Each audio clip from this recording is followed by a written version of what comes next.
Jason Dell, yeah. That shit saved my life. Yo, get the fuck up off me, dog. Ask about me, yeah. Straight.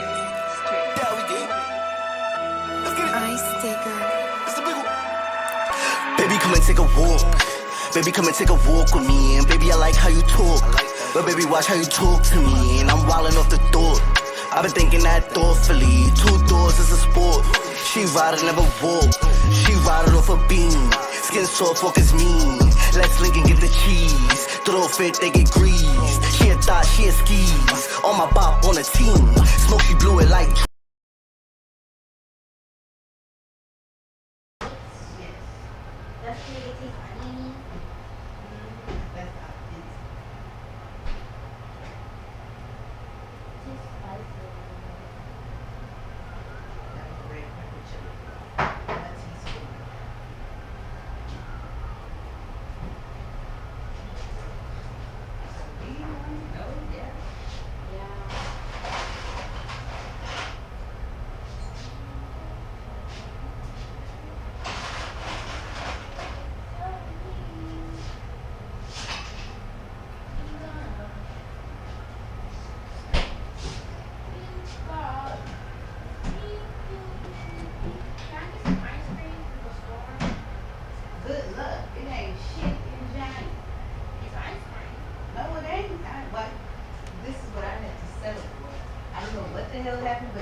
In the clear.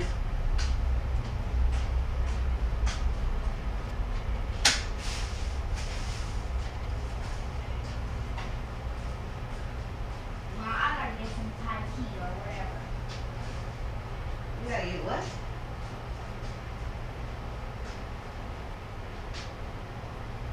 The other essence of That's listen. I don't know what you're talking about. So that's not it. And then why would you use that stuff? It got to be whatever.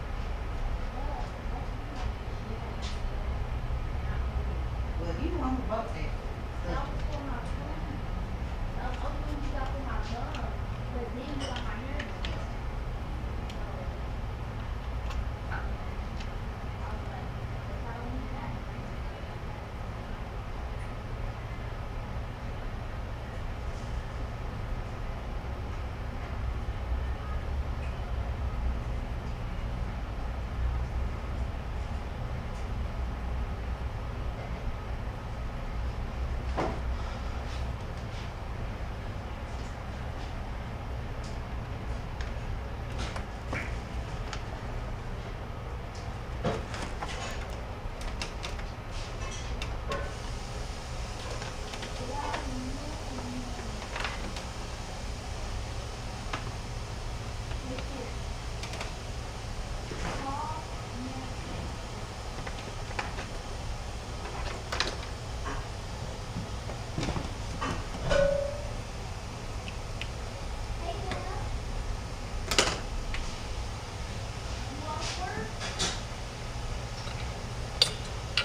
about right now?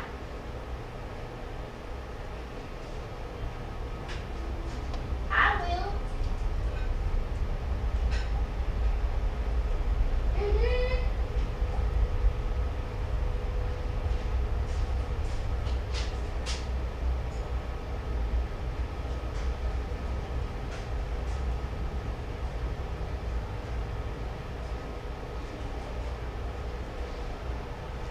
Who's got to bring their Uber back?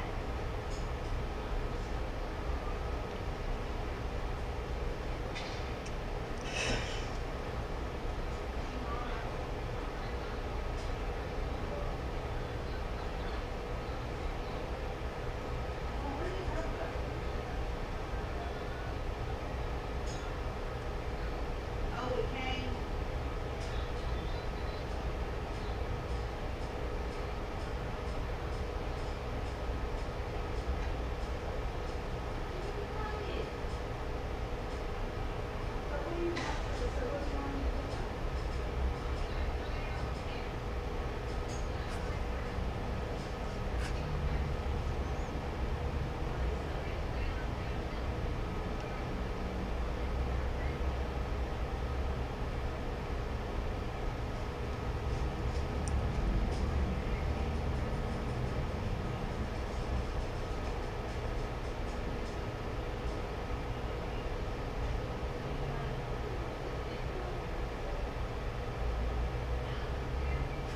I don't know where you at.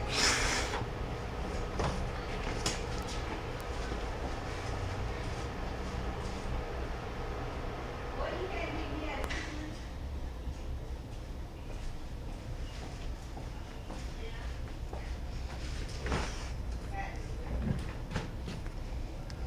Today?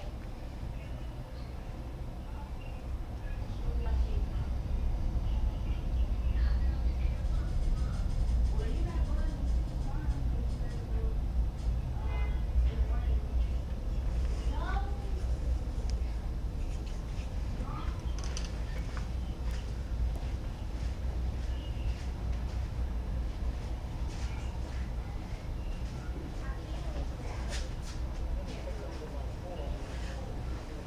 You have an appointment for your surgery. I already scheduled this. What are you talking about?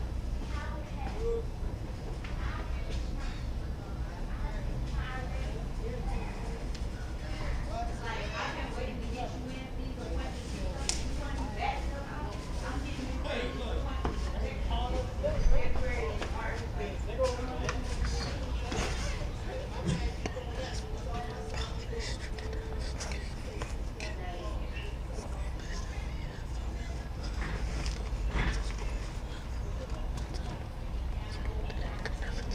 No, I'm taking, they gave me what they had. There's no action.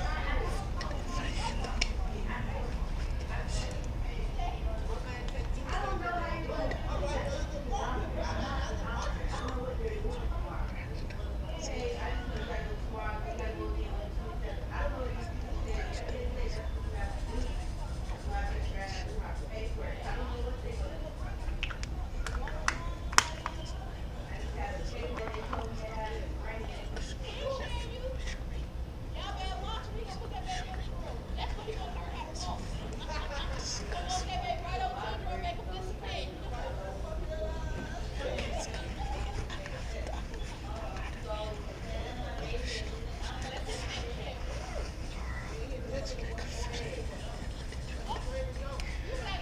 Look at you differently.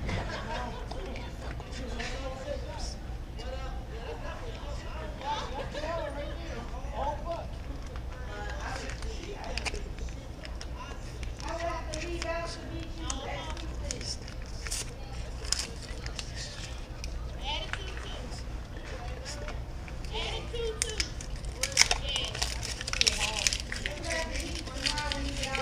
Wait, that's where you come from. I would never tell you. Mhm.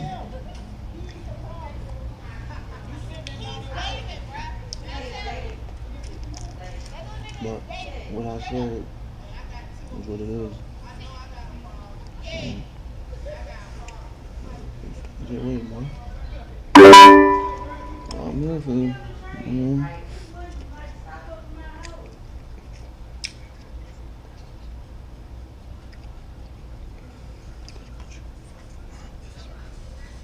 I'm saying it's near my house. It's only one stop up. You hear me?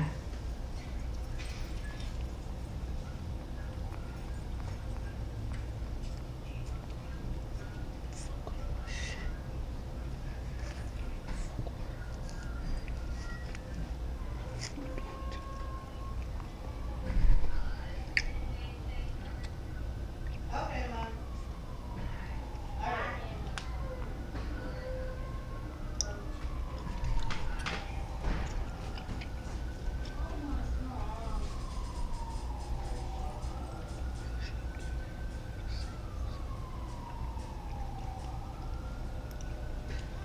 You don't even know, so she got a big bag of stuff. That's my stuff she told me for my birthday.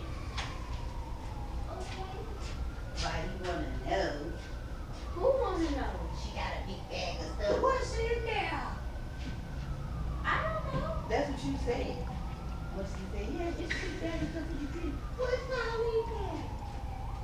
Cause It's a why bag. she gave us all that stuff? It's right. She bought me stuff for my birthday. She told me that. She said she had a big bag full of stuff that she was gonna ship to Antigua. Okay, well it's yours then. What's in there? It's sad. Oogly boogly.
We watching YouTube on YouTube. Yo, who you know give it up like I give it up, stream?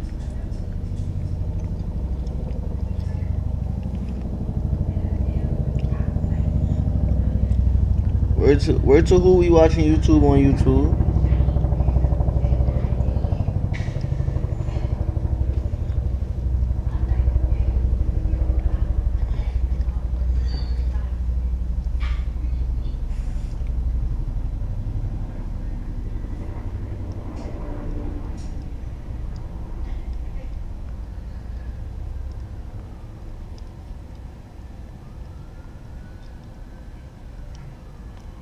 I'm not gonna dumb.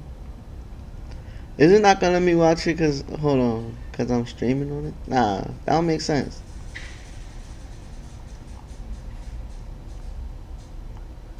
Um, But why I don't hear Yeah. it? 2022. PlayStation have recently made some big changes to their PlayStation Plus, with their new tier system with Essential, Extra, and Premium options. Premier tier subscribers have access to a catalogue of PS1, PS2, and PS3 classics, as well as limited time game trials. For the next generation of PlayStation owners, Sony are looking at transforming the modern gaming customer experience, or in other words, the way gamers are regularly introduced to new titles, and then giving the ability to test out or even purchase and play the games they like, all using the technology available around us. And with the rise of the internet, the modern gaming customer experience has evolved for the better, with everything now available with the press of a button. One might argue that it has lost some important qualities, as well as some of its unique aura. Yo, do Australians go to war? Especially for the PlayStation in I don't think particular. I ever heard an Australian fight. In fact, like, I don't know what they would 20 say. years ago, I the can't gaming imagine. customer experience was literally worlds apart. A pivotal shift from 2D to 3D gaming would hail in a golden era for gamers and the industry, but there was one commodity that would become the center point of the gaming experience during this time. During the 1990s and 2000s, demo discs were utilized by most major gaming consoles, but no gaming console was more synonymous with demo discs more than the PlayStation, and Sony's use of the demo disc helped in the PlayStation's rise to the top of the console wars. But as much as they were enjoyed by both casual and serious gamers alike, they would eventually fade into obscurity. So what exactly happened to demo discs? What made them so important for PlayStation, but also for gamers and the industry? And what was the catalyst responsible for its eventual downfall? Was it the internet, or is there more to the story? We'll look briefly into some important key moments to get some answers.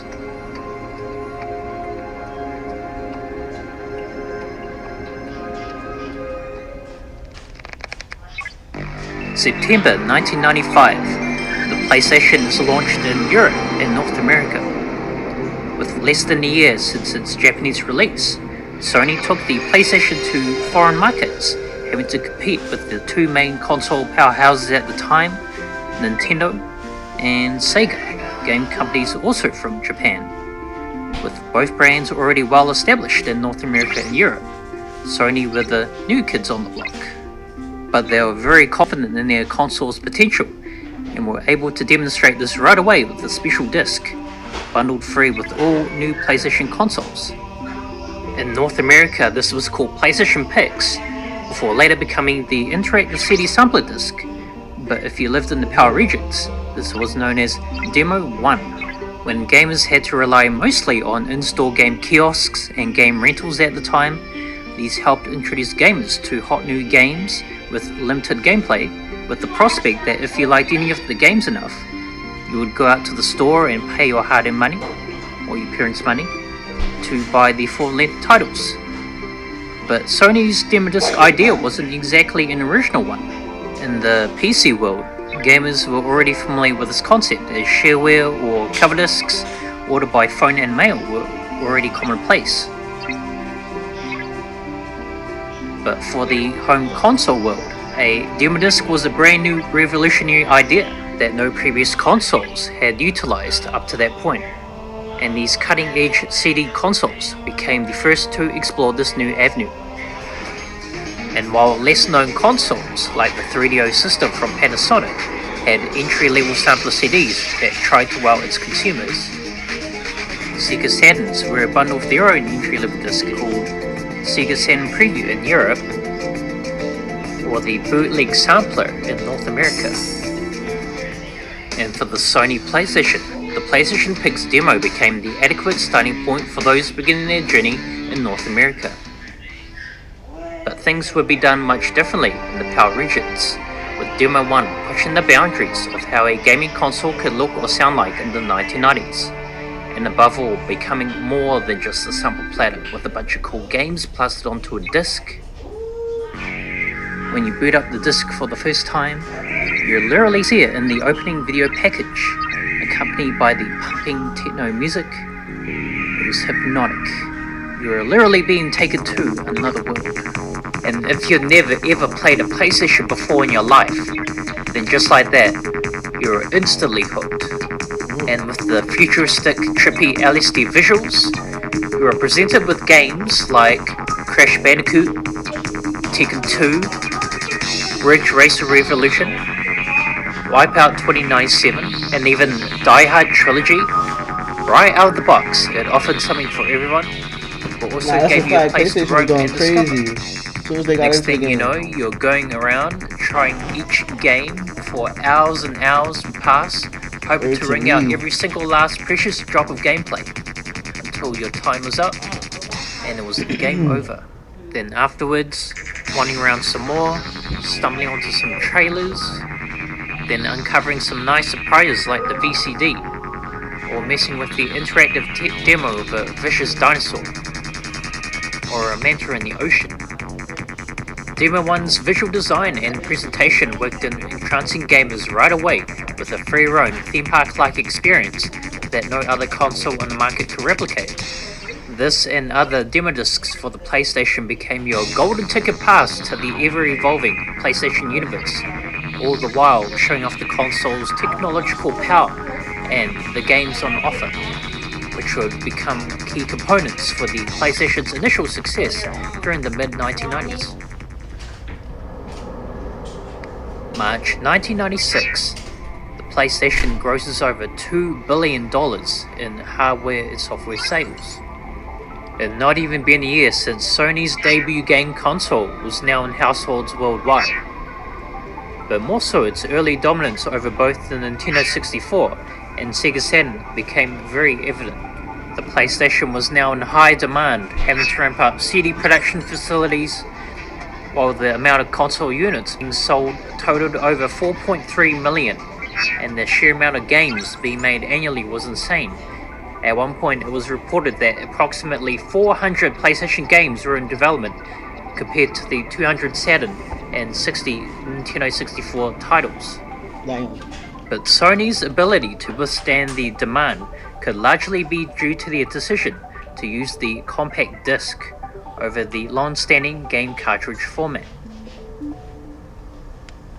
While the use of game cartridges used primarily by Nintendo and Sega allowed for efficient loading times, durability, and piracy protection, Oh no. the compact disc had larger memory space over its plastic counterpart, holding 650 megabytes of data, over 50 times more than the average cartridge, which could only hold 12 megabytes. Also, CDs allowed for better quality sound and more varieties in sound effects, with sound being sent straight to the TV as well as the sound chip. In cartridges, all sound must be generated solely by the singular sound chip.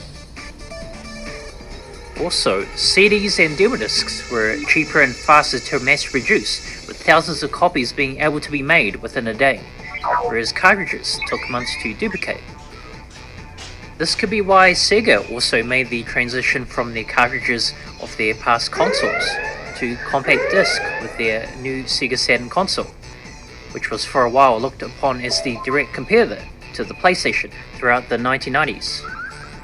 And although in Japan the battle between the PlayStation and the Saturn was neck and neck, some bad decisions on Sega's part led to the Saturn's downfall later on in the North American and European markets, allowing Sony to take the lead. But perhaps where Nintendo and Sega both lacked the most, the PlayStation was able to thrive with the huge amount of third-party support from developers in Japan, Europe, and North America. And this ultimately helped build the PlayStation's illustrious collection of classic titles to its astonishing 7,918 game library during its 8-year lifespan. And with that, the PlayStation also threw around a crazy number of demo discs as well to cover all these releases. Packed them with trailers and bonus content, gave the PlayStation extra firepower over its competitors. On record, there have been over 932 PS1 demo discs released internationally, with more still to be discovered. During the heyday of the PlayStation, there were demo discs for single titles, or collections of seasonal or monthly releases. On the base level, discs varied regionally, with exclusives for Europe, Japan and Asia, North America, or Australia and New Zealand. But for starters, there was the Demo 1 shipped with new PlayStations. If you registered your new PlayStation console with Sony, you'd get a free demo disc called the Registered User's Demo. And then as you bought full version games, sometimes it would include a demo disc of an upcoming release or releases. Developers and publishers also put together demo disc compilations of their upcoming titles and would stash them inside other games or distribute them separately at trade events. Also, during this time, popular retail brands took notice of the PlayStation craze. Aside from the Jam-Pack Volume series, which could be bought at most electronics and game stores in North America, Pizza Hut gave out steaming hot demo discs with their pizzas. McDonald's packaged their own demo discs alongside their promo meals. Also, Best Buy, Toys R Us, Pepsi, and even Ford have all etched their name onto a PlayStation demo disc. But more often than not, gamers likely got their hands on demo discs thanks to a certain medium. October 9, 1995. The first issue of the official PlayStation magazine is released in the UK, 1 month after the PlayStation's UK and European release. Magazines were a major part of the gaming experience during this time, and they became a rite of passage. Once you were a full-fledged gamer, you need to go to your local bookstore, supermarket or newsstand and get the latest PlayStation magazine, which you then take home, open it up, and read through the reviews, learn the gossip on rumored titles, look at the cool pictures, and the cheat codes. All the cheat codes. But magazines provide the perfect platform to reach out to a large, passionate PlayStation fanbase, and what better way to showcase the games it had to offer by including demo discs with each issue. And these publications became the go-to source for gamers to try some exciting new games every month. In Europe, various countries had independent publications, such as Station Magazine in the UK, Next Station in Italy, and Das Fun Magazine in Germany. But in 1995, the official PlayStation magazine, based in the UK, kicked off the famous Euro demo lineup, which would be shared across all the different Power Territory variants of the official PlayStation magazine that would pop up in the years that followed. Meanwhile, in North America, the official US PlayStation magazine would first hit newsstands in October 1997, offering its own unique demo disc lineup. But months earlier that year, in March, the PlayStation Underground was established, the mail subscription service where gamers receive regular issues of demo discs, packing in behind-the-scenes interviews, bulletins, and tons of other bonus content. This would take inspiration from Japan's own disc-based service called PlayStation, first established in November 1995. Although the PlayStation in Japan had a short-lived official magazine from 1995 to 1999, Japanese gamers had the option of publications like Hyper PlayStation Remix or Dengeki PlayStation to get demo discs. Aesthetically, these official discs had noticeable differences depending on their region. The Euro demo discs from Powerline sported the crazy interfaces and background music, reflecting the popular underground club culture in Europe at that time. While North America opted for creatively animated full-motion video overlays with a more game-oriented background music approach, Japanese demo discs would also differ from its Western counterparts, with colourful but simplified menus, often accompanied by mascots. Regardless, demo discs oozed personality in one way or another, and they became valued collectibles for some. For those that didn't have the pocket money to afford the full-length titles, demo discs were the next best thing. They were affordable, and there were more than enough gameplay for many, and perhaps this started to worry developers and publishers going into the future generations of gaming. But by the dawn of the new millennium, demo discs had become the meta of the gaming industry, and they were everywhere. November 2000. The PlayStation 2 is launched in Europe and Australasia. In hopes of eclipsing the success of the original PlayStation, the PlayStation 2 would hit shelves and for the next year go head to head against Nintendo and Sega's newest 6th gen consoles, the Sega Dreamcast and the Nintendo GameCube. And Sony's demo disc formula remained the same for the PS2. In North America, gamers had either the 2.1, 2.2 or 2.3 version discs packaged alongside their brand new PlayStation 2s. And although these showed off the console's fun, vibrant side, in the power regions, however, things would be done differently this time round, with consoles bundled alongside mysteriously black covered demo discs. These discs aesthetically mirrored the unusual PlayStation 2 ads that Sony were doing for magazines and TV at the time. And much like what Demo 1 did the generation before, it provided gamers with a free roam theme park-like experience and showcased some of the tremendous games on offer. Airblade, Dark Cloud, WWF SmackDown, Clannor 2, This is Football 2002, and World Rally Championship. Then after browsing the games and the trailers, you'd even find what is known as your BASIC, a software that allowed gamers to create their own computer programs in the basic programming language, all on your PlayStation 2. But this wasn't the only way to score a demo disc for your PlayStation 2 console. When registering your new console with Sony, you were given a free demo disc called Bonus Demo. Seasonal and monthly demo releases still existed, and some full version titles included bonus playable demos, but more often they included bonus DVDs instead, with trailers, previews, and other video content. There were demo discs for the console's new gameplay expansions for iToy, SigStar, and multiplayer gaming.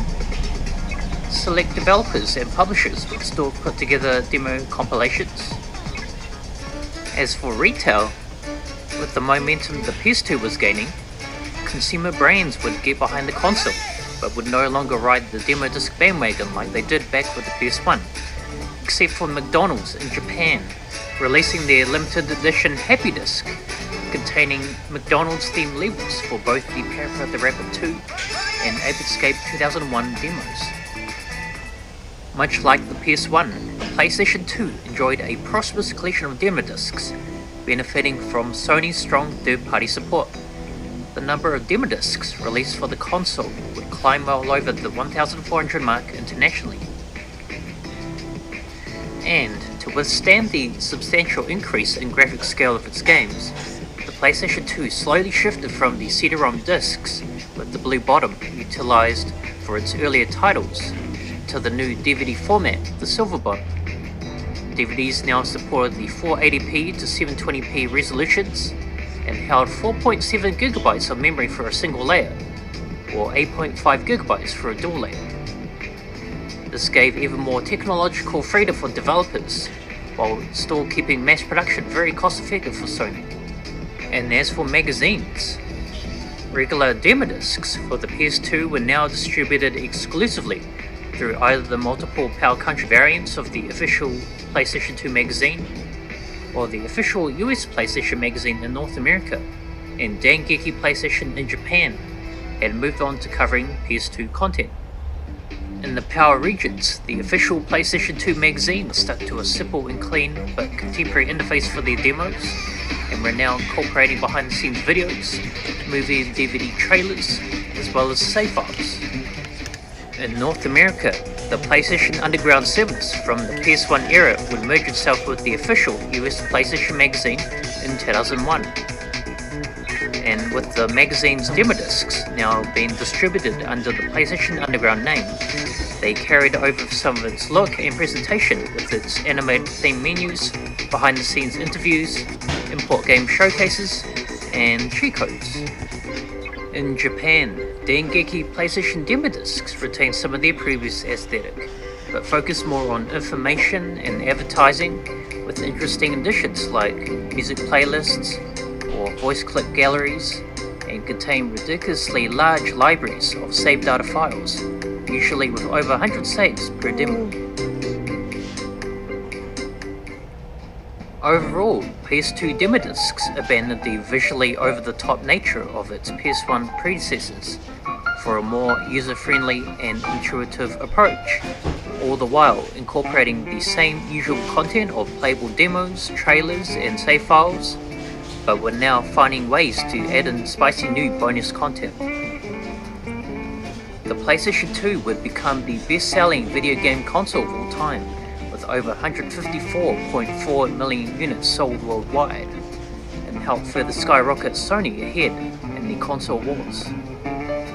And although not the most powerful console on the market, the PlayStation 2 still proved too great against Nintendo and Sega, who simply couldn't compete with the PS2's fantastic 10,035 game library, as well as its utility as a DVD disc player, and with its backwards compatibility with PS1 games. But Sony would eventually be met with a new formidable challenger.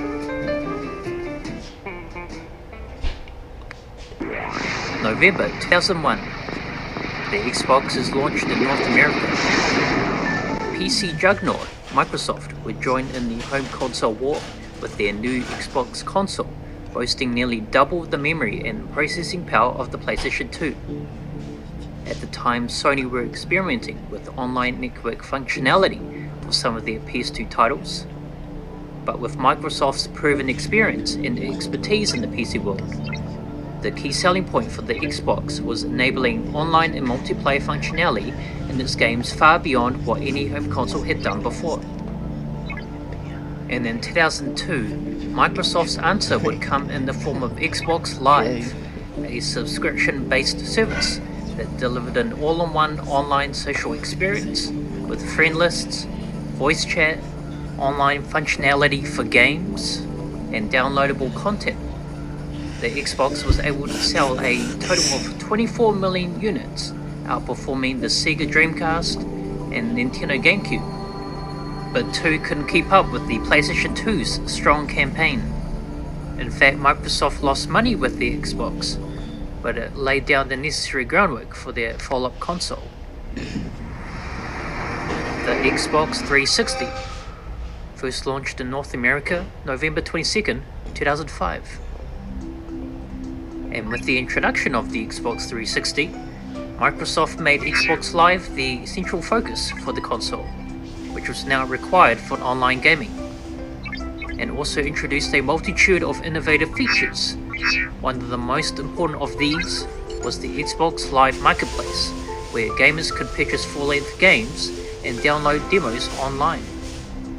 And the Xbox 360 not only proved to be a game changer for Microsoft in the console war, but it also set the standard for the next generation of gaming, putting pressure on Sony to take action with the next console.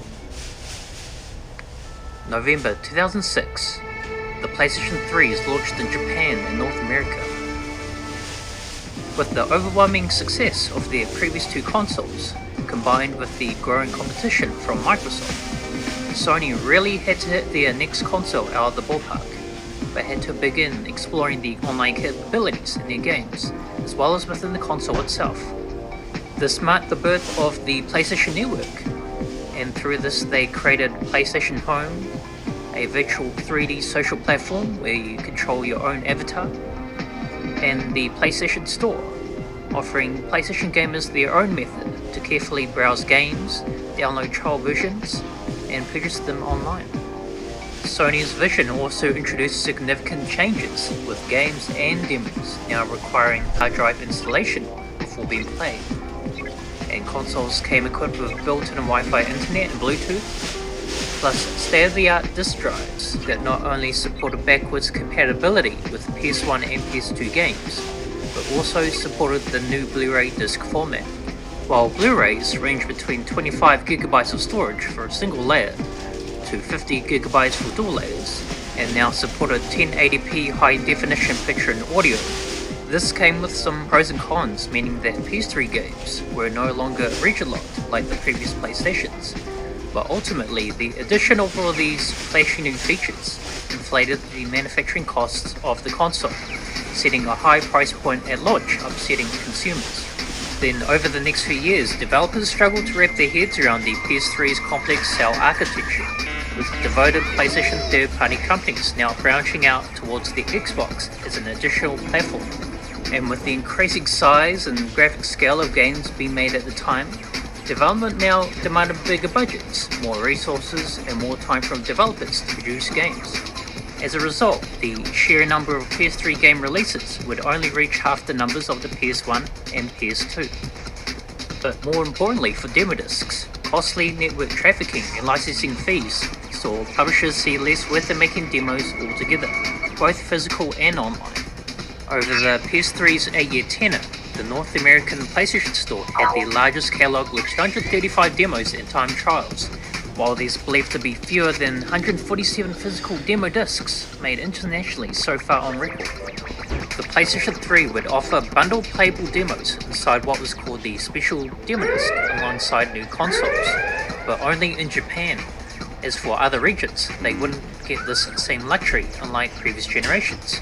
Instead, in North America, consoles came with a Blu-ray disc either called Play Beyond or Welcome to PlayStation and PlayStation Network, packed in with movie and gameplay trailers.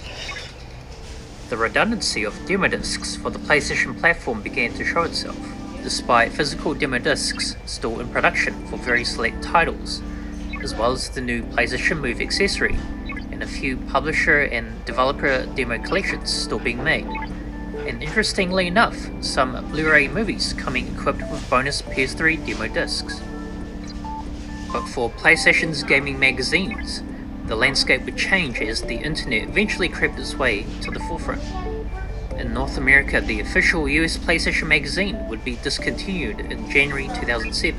However, longtime independent PlayStation magazine, PSM, would take over the reins, becoming PlayStation, the official magazine, in December 2007. Meanwhile, in Japan, Dengeki PlayStation would also make the transition from PS2 to PS3 content. These regions would no longer distribute any monthly playable demo discs through magazines, except for in the Power regions, where the various country variants of the official PlayStation 2 magazine were rebranded to just simply PlayStation Official Magazine, followed by the country name, and had their obscure lineups of Blu-ray discs, each with playable demos. However, the UK magazine would have the longest standing tenure, with a monthly lineup of over 70 Blu-ray discs from July 2007 until June 2013. However, complications with PS3's firmware made many of these regular demo discs simply unplayable and a headache for gamers unless the correct firmware update was installed, if you could get your hands on one. Ultimately, physical magazine sales would slowly begin to decline during the 2000s, and although some publications would continue implementing strictly trailers, reviews, and wallpapers on regular discs, magazines would eventually phase out their demo disc distribution by the beginning of the 2010s. This became the final nail in the coffin, putting an end to the gaming industry's reliance on demo discs for good. The industry was now fast moving towards the future, and that future was the internet, opening up new ways for gamers to experience regular gaming content. June 29, 2010. It would take 4 years into the PlayStation 3's lifespan for Sony to introduce PlayStation Plus, a paid subscription that would offer perks such as PlayStation Store discounts, but also a handful of free monthly games consisting of PS3, PS1, and a couple of PlayStation Mini titles as well. Countries from the Power regions, Asia, North America, and Japan all had their own PS Plus game lineups.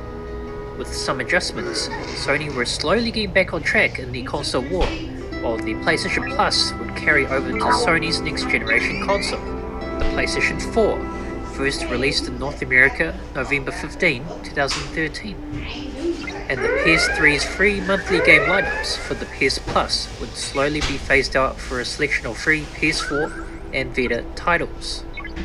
And then in 2014, Sony would introduce PlayStation Now, a separate subscription service that gave players access to a library of over 100 streamable PS3 titles, before eventually expanding to PS2 and PS4 titles as well.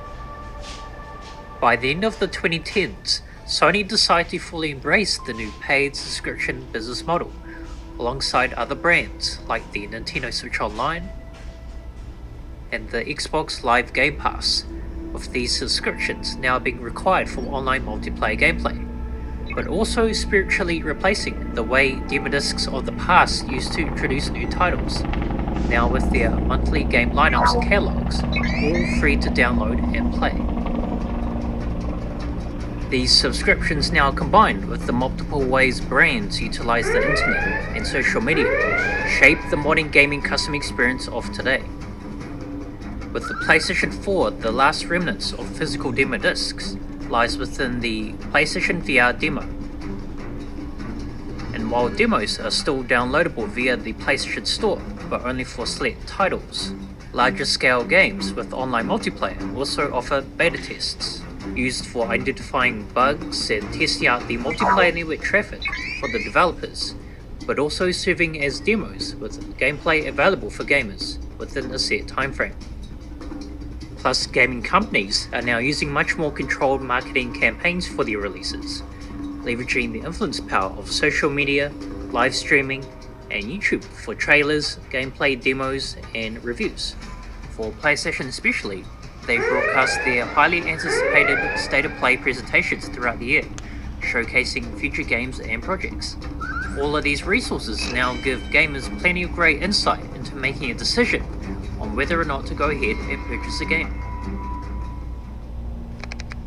June 2022, and now jumping to the present day, with Sony now currently in an interesting period, with the PlayStation 4's dominant reign heading into its 9th year, while the PlayStation 5, released back in 2020, is still in its early stages, but they are gearing up big for their next generation with the all-new PlayStation Plus, merging the features of PlayStation Now into a new tier-based subscription system that still offers a selection of free PS4 and PS5 monthly games with the Essential tier, but also now with potentially hundreds of titles and game trials now only fingertips away inside the extra and premium tiers.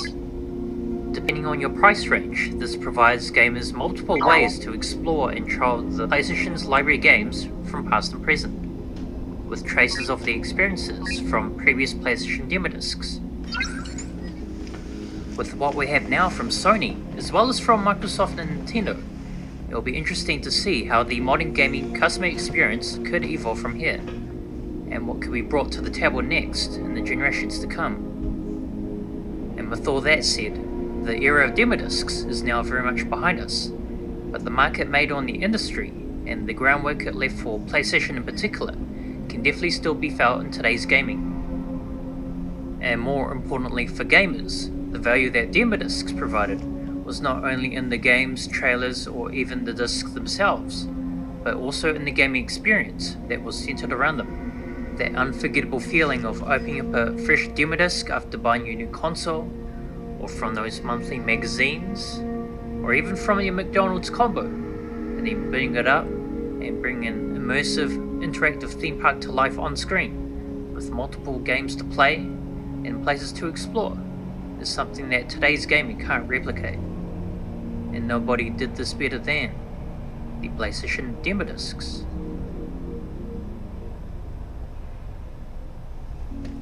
Hey, if you made this far into the video, just want to say thank you so much for watching. This project was a bit different from what I normally do. Just wanted to try pay tribute a little bit to a fun part of my gaming upbringing and learn a thing or two myself about demo discs. But let me know what you thought in the comments if you want to follow more of my content about fighting games, retro PlayStation games, and RPGs, sprinkled in with some music and travel. Then you can find me on Twitch, Twitter, and here on YouTube. But regardless, this is Daz signing out. Just want to say thanks again. Take it easy, guys. Stay safe, and I'll see you fellas in the next one.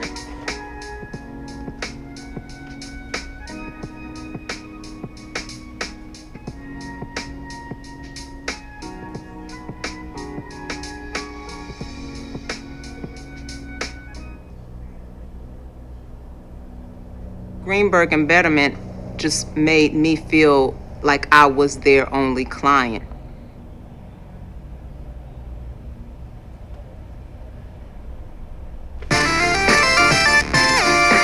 As played out as it may seem nowadays, covering bad video games has been a staple of gaming-related video content since the very beginning, and I don't ever really see that going away. Whether or not we like to admit it, I think most everybody loves a good old train wreck. Over the years, a lot of games have been ripped apart for being bad, broken, or just disappointing, but there's a select few that have stood out among the rest.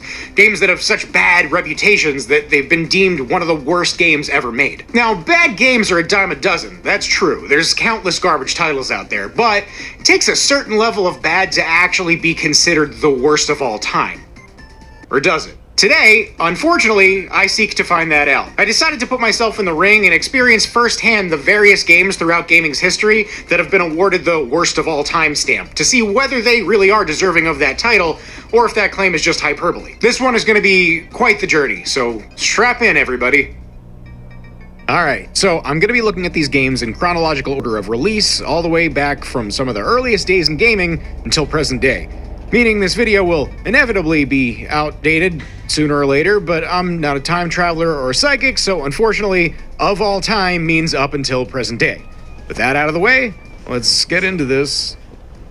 First up is one that actually led to a little history lesson that I'll get into in a little bit, but since we're going chronological here, I'll need to talk about this one first. Back in the early 80s, Pac-Man was a huge hit in the arcade. The amount of revenue it grossed for arcades was staggering, so making a home console version of the game was a no-brainer, and whoever did so would be sitting on piles of cash. And Atari were the ones to secure the exclusive rights with Midway to produce a home version. Atari getting the exclusive rights actually led to a lot of other companies making arguably better Pac-Man clones, most notable being a game called Casey Munchkin for the Magnavox Odyssey 2, and kicked off a slew of legal battles that would forever change how copyright law is handled when it comes to video games. For whatever reason though, when it came to the actual official Pac-Man game released by Atari, they made a lot of changes to the game, pretty much all for the worse. They apparently used a pretty small cartridge to fit it on, and judging by what they created, this was clearly rushed out in an effort to make the most money possible, and they even manufactured more Pac-Man cartridges than were console sales, assuming people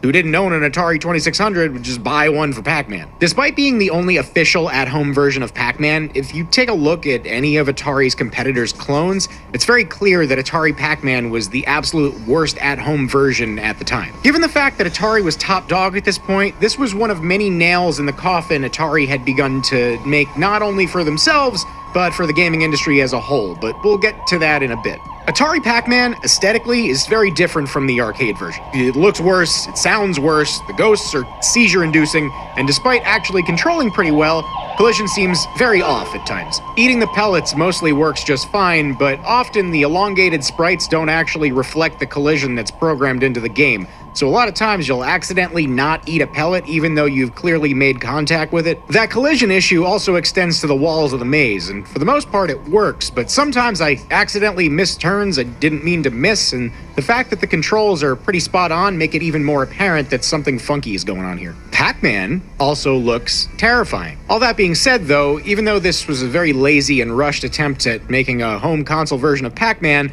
for the most part, the core gameplay is still there. I totally understand being disappointed by it, but honestly, given the huge technological gap at the time between arcade and home console, I feel like you could probably do much worse than this. Actually, one cool thing I noticed in this version is that when you eat the ghosts, they don't re-emerge until after the power-up wears off. I normally tend to avoid eating the ghosts as much as possible since eating them makes them respawn and puts them back in play, making them a threat again, but this is one where you can just eat the ghosts to your heart's content, and as long as you have the power-up, you're safe from harm. Now, don't get me wrong, this is without a doubt a really bad-looking and dopey version of Pac-Man, but I feel like if I was a kid at the time, I probably would have still enjoyed this. Home console versions of games at the time were never anywhere near as good as their original arcade counterparts, so as long as the core gameplay remains mostly intact, it would and does get somewhat of a pass for me. Is this like the absolute worst version of Pac-Man available on home console?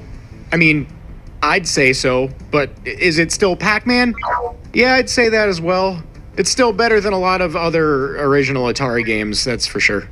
Hey, real quick, I know you've definitely heard this 10 billion times by now, but if you happen to like what you're watching, consider subscribing. YouTube hasn't liked me very much for a while, and subscribing absolutely has a huge impact on this channel's success, so if you want to see the stuff I make, maybe tap that sub button. Now back to our regularly scheduled programming. At this point, I'm sure everyone has heard this story by now a million times over, but for the sake of at least being a little thorough and just in case some of you somehow haven't heard, I'll briefly go over it. Atari is often credited for being responsible for the first big success of home console video games. Before that, games were relegated to the arcade, but love them or hate them, Atari played a big part in video games becoming what we know them as today. They also, according to many, single-handedly almost destroyed the reputation of home video games in what was known as the video game crash of 1983. Atari were raking in the big bucks, and they were seemingly unstoppable. Some even referred to the Atari 2600 as a license to print money.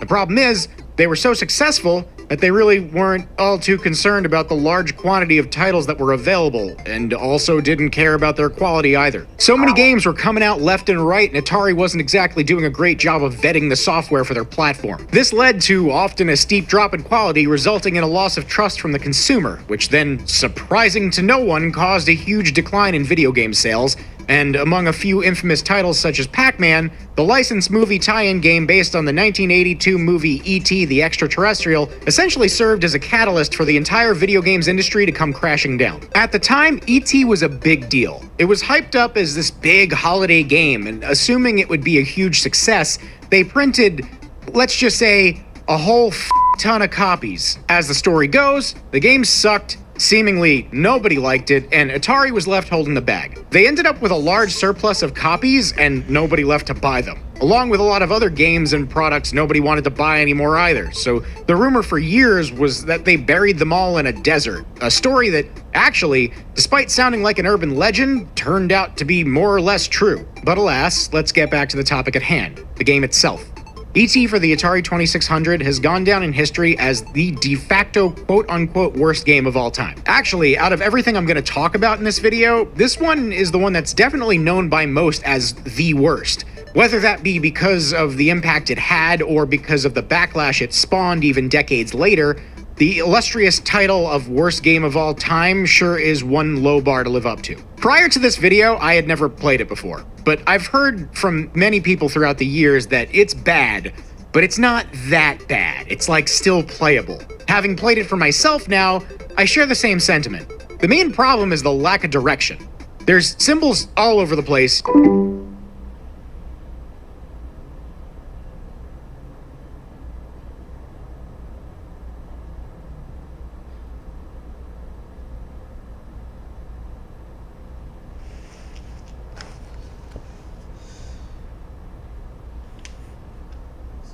This piece of shit. Yo, Google, how the fuck you a technology company and all your technology ass? Answer me that, bitch. Hey, Google, how the fuck you a technology company and all your technology is ass? My apologies, I don't understand. I bet you don't, bitch.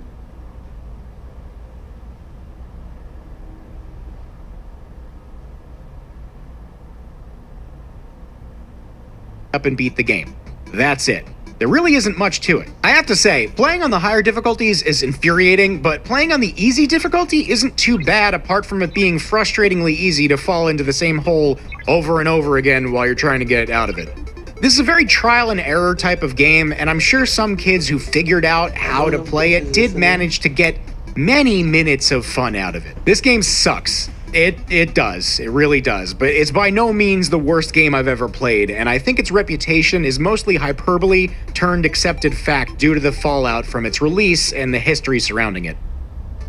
The 80s and a lot of the 90s were the Wild West when it came to video games. The medium was still very, very new at the time, and companies would often just kind of throw shit at the wall and hope it stuck. During the NES's heyday, despite all the success, it was still pretty unclear to people how video games should be made and what they should be made about. So for every Super Mario Bros. And Mega Man you also got a RoboCop and a Pictionary. For every Tetris, you also got a Taboo the Sixth Sense. The places that developers looked to pull ideas for video games were often super obscure, so when little 5-year-old me was playing a video game from 1989 based on the 1886 book Strange Case of Dr. Jekyll and Mr. Hyde, I didn't even bat an eye at the concept. As an adult, though, a lot of the stuff they did back then doesn't make a whole lot of sense in hindsight. One thing did strike me as odd as a kid, though, and that's the fact that the game was a hot sack of dog shit. Having a good handful of NES games by way of yard sales, I would often cycle through a bunch of different games during each play session.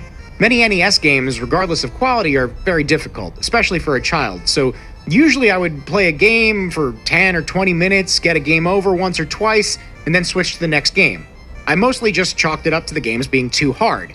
Dr. Jekyll and Mr. Hyde, though, was different. Something always just seemed not right. But of course, at the time, I just assumed it had to be me, right? This is a game people buy with money. Surely I was just doing something wrong. It wasn't until over a decade later, when AVGN hit the scene, people started publicly acknowledging this game was a pile of trash. Fast forward to today, and through the explosion of video game content on the internet and sheer word of mouth, Dr. Jekyll and Mr. Hyde is now considered to be one of the worst games that's ever come out for any console. Now, most people's experiences with this game, mine included, went a little something like this. You boot the game up, and after messing with the controls a little, realizing you basically have the option to walk very slowly, jump, and use a cane to attack, you proceed to traverse the first stage. Immediately, stuff just starts damaging you. Townspeople attack you, little kids sling rocks at you, this guy drops a mostly unavoidable bomb with a huge hitbox that takes up like a third of the screen, and before you know it, you die. You then transform into Mr. Hyde, where you now start walking in the opposite direction. Enemies are coming at you, and seemingly out of nowhere, you get struck by lightning and get a game over. This is the typical playthrough of Dr. Jekyll and Mr. Hyde. Nothing makes sense. The game does nothing to convey to you what you're even supposed to be doing, and you game over like 40 seconds after starting the game. There must be a way the game is supposed to be played, right? Well, nowadays you can find the answer to almost anything, and since we now have had many years of a huge and ever-growing community of people writing walkthroughs, posting videos about games, and streaming gameplay, finding out how to beat a game that previously seemed impossible is just a few clicks away, and Jekyll and Hyde is no different. So I figured I'd actually give this game a fair shake. Don't get me wrong, I knew the game wouldn't be good or fun, but maybe it would at least qualify for not one of the worst pieces of shit I've ever played, if I just learned how to play it. Spoiler, it did not. Basically, this game is about avoiding damage and slowly walking to the right side of the screen. It's very, very clunky, but there is a way to properly avoid most damage in the game. As it turns out, the Mr. Hyde gameplay is actually to prevent you from getting a game over.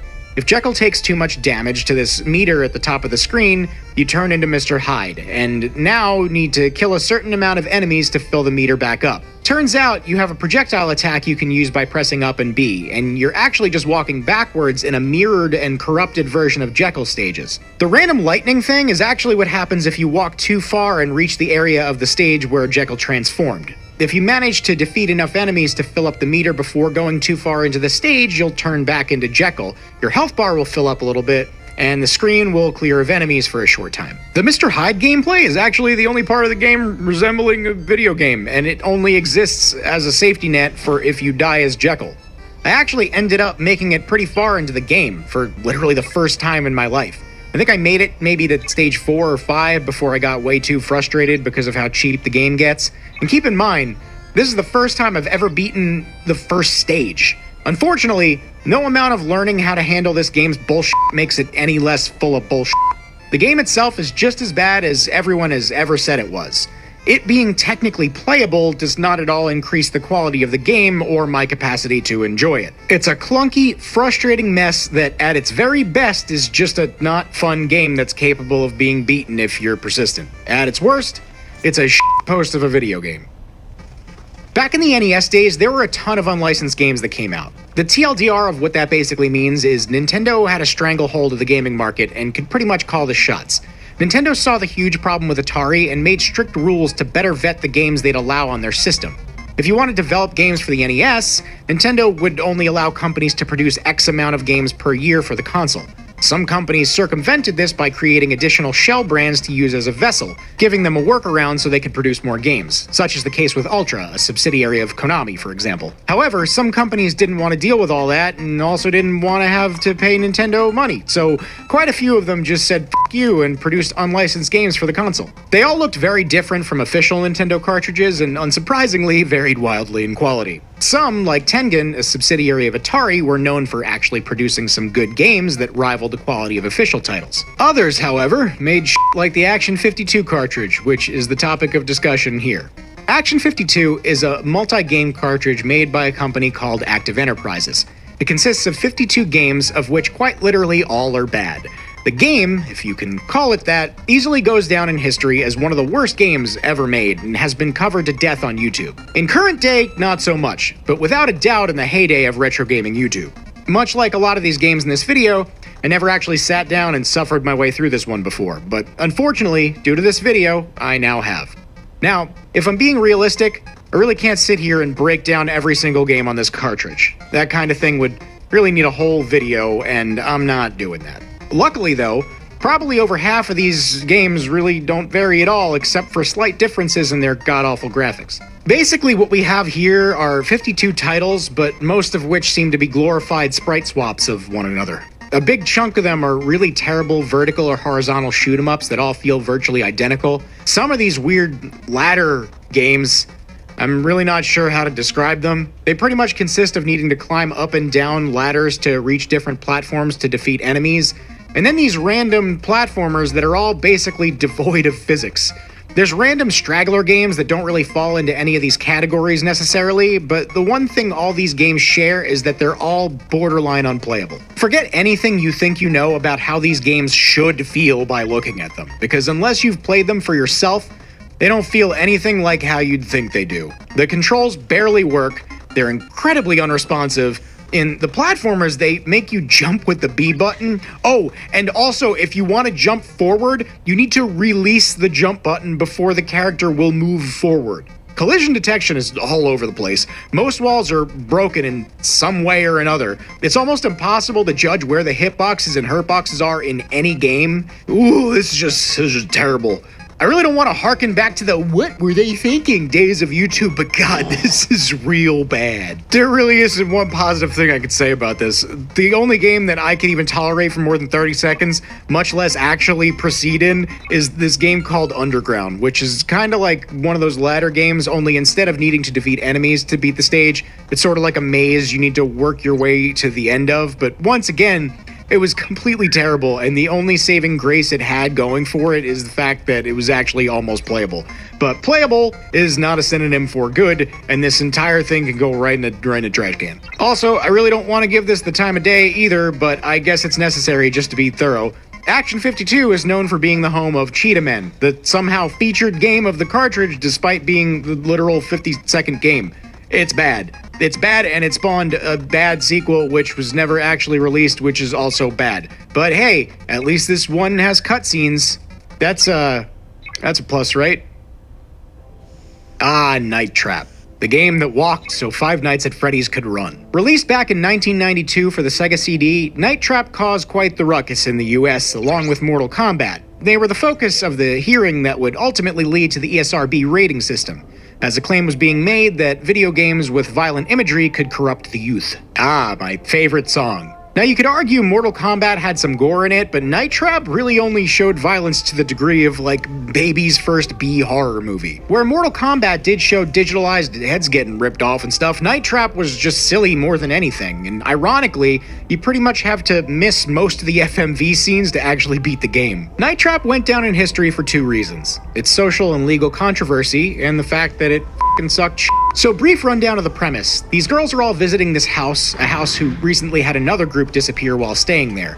They're working with a group called the Sega Control Attack Team, or SCAT. Yes, like poop. The entire place has surveillance cameras and traps installed in various rooms and hallways, and SCAT has managed to splice in an override cable, allowing you to take control of both the cameras and the booby traps. There's a vampire-like group called the Augurs that periodically enter the house with the goal of siphoning blood from the various house guests. So now it's your job to monitor all the cameras and prevent this new group from suffering the same fate as the previous by engaging the traps at the correct time to catch all the augurs. Now here's the problem. There's about an hour's worth of B-movie plot to experience that you literally need to ignore if you actually want to beat the game. It's bizarre. Whenever a scene plays out that gives you any kind of exposition, an augur lies in wait on another camera screen. The longer you watch the actual plot, the more augurs you let enter the house without catching enough of them. And the game not only ends when one of the augurs catches one of the guests, but it also ends when you've let too many into the house without trapping enough of them. Literally, if you even watch the beginning cutscene, you automatically lose time in the game. Actually watching the beginning cutscene loses you about 2 minutes of gameplay and allows a bunch of augurs into the house. Really cool. You actually even get a game over if you let the beginning cutscene play out too long. To make matters worse, and probably the wildest part about the game, is that to actually engage the traps, you need to have the correct color security code selected. It starts off as blue, which the beginning cutscene lets you know, but randomly throughout the game, the characters will sometimes change the security code. And you only find out if you just so happen to be watching a random bit of plot, which the game actively discourages you from doing. It's absolutely nuts. The game punishes you for watching the plot while simultaneously punishing you for ignoring it. This entire game is pretty much just a matter of trial and error, and all of this probably only exists to pad out its length. Now, I don't necessarily mind trial and error gameplay and doing better with each playthrough, but this whole thing is just a mess. The actual mechanics of the game are completely disjointed from the plot, and they actively work against each other. Now, the game was remastered a few years back, and luckily now lets you see previews of what's going on other cameras before you select them, which I'd assume probably makes the game quite a bit more bearable, but I think at its core, this game is just a mess. All this being said, this might be worth checking out just for the cultural significance, and all the cutscenes definitely are in that so bad they're funny category. Despite being not great, it and games like it definitely were the precursor to so many iconic games like Five Nights at Freddy's and Star Fox Guard. Greenberg and Betterman's staff was so stellar. Everyone in that company cares about you. Yet another story that's been told to death at this point, but there's no way to talk about the next two games without giving a little backstory. I won't go too in depth, but most people at this point know about the history of Nintendo trying to produce a CD add-on for the SNES, which ultimately led to the creation of the Sony PlayStation. Nintendo not only was in talks with Sony for this, but Philips as well. When Nintendo ended up pulling out of the whole deal entirely, Philips had plans to produce their own CD-based console, if you could call it that, and due to whatever agreement they had made with Nintendo, Nintendo allowed them to pick a couple of their IPs to license out and produce games for the ill-fated Philips CDI. A piece of shit glorified video player that was completely unequipped to handle video games and that nobody actually bought. Naturally, one of the franchises that Philips chose was Zelda, and thus the Philips CDI gave us two games that would forever go down in infamy. Link, The Faces of Evil, and Zelda, The Wand of Gamelon. Two side-scrolling Zelda games not too dissimilar to Zelda 2, one starring Link and the other starring Zelda. They both came out at the same time, and besides some very minor differences here and there, they're pretty much two sides of the same coin and play identically, so that's why I'm choosing to cover them together. Legend has it that they were developed by a team that really didn't know too much about making video games, and they also didn't really know how to animate, forcing them to outsource the very, not good and easy to make fun of cutscenes which have been this game's claim to fame for almost 2 decades now, thanks to being featured in many a YouTube poop around the time of the site's inception. Now, for a very long time, the only way to really play these games was with the original hardware. Most people who have covered them in the past actually had to buy a CDI just to play them. But nowadays, actually extremely recently, it's become fairly easy to emulate them. Lucky me. So going into these, I kinda knew what to expect. I've seen countless videos on them and watched playthroughs of them, but I'm gonna be completely honest with you, it actually feels a lot worse than it looks. Controlling these games are like pulling teeth. It's extremely unresponsive, everything in the game is mapped to only 2 buttons, and your walk speed is slow as molasses. To open your inventory, you need to crouch down and press a button. And that button also happens to be the button you use to go through doors, and the button you use one of your items. This often leads to accidental usage of your items, like bombs for example, which cost an arm and a leg. But don't worry, farming for f***ing rubies is actually not all that time consuming. You know, since 98% of the time, you have a bukkake of enemies endlessly making a beeline for your face, which, by the way, aren't collected by walking into them, like a video game, but instead by attacking them with your sword. Oh, and also you jump by pressing up, so that's super fun. There's these flying pterodactyl enemies that constantly attack you too, and you need to jump to actually attack them. Problem is, the controls are completely unresponsive, and most of the time you try to react fast, you go to jump and nothing happens, and you just get hit. And to make matters worse, the game has no invincibility frames, so when you get pelted by a bunch of enemies at once and you miss your attack, you easily get dogpiled and die. Now, despite the jankiness of the controls and cheapness of the enemies, you can manage to usually ply your way through each screen of the game with enough persistence. The problem is you only get 3 continues before the game boots you back to the map screen. In some cases, this isn't so bad because you can just re-enter an area, but if it's an area that takes a few screens to get to, you need to start all over again from square one. These games are a frustrating struggle to progress in, but here's the thing. This might sound crazy, but I think at their core, these games actually aren't badly designed. Under the hood, I think there's actually a relatively okay couple of games in here. I think buried under all the garbage, these games almost feel like action-adventure games mixed with point-and-clicks. They're designed in a pretty typical Metroidvania type of fashion, and I think if they were actually, playable and didn't control like dog shit, they'd actually be okay. And that's where the remasters come in. Or as I should really say, remakes. Yup, about a year and a half ago now, this complete mad lad decided to completely recreate the games, fixing 99% of their problems. The games can now both be played in widescreen, the limited continues thing was dropped, rupees and other various items are now collected by just walking into them, movement speed was drastically increased, jumping feels a lot more fluid. Actually, everything about the player movement is a lot more fluid with an increased frame rate. Each action is now assigned to dedicated buttons, including jumping and pressing up to enter doors. Enemies that you used to have to awkwardly jump attack can now be attacked from ground level. And there's honestly a bunch more things that have been fixed, tweaked, or polished up that it genuinely doesn't even feel like the same game. But weirdly, at the same time, it does. Playing the remakes really solidified my original thoughts, because after spending some time with both of them, at least in my opinion, my assumption was correct. These games, at least their remastered versions, are actually kind of fun. Still completely stupid and ridiculous, but genuinely not bad. In the original versions, I kept needing to force myself to play more, and every time I started getting frustrated, I just wanted to shut them off. The remasters, though?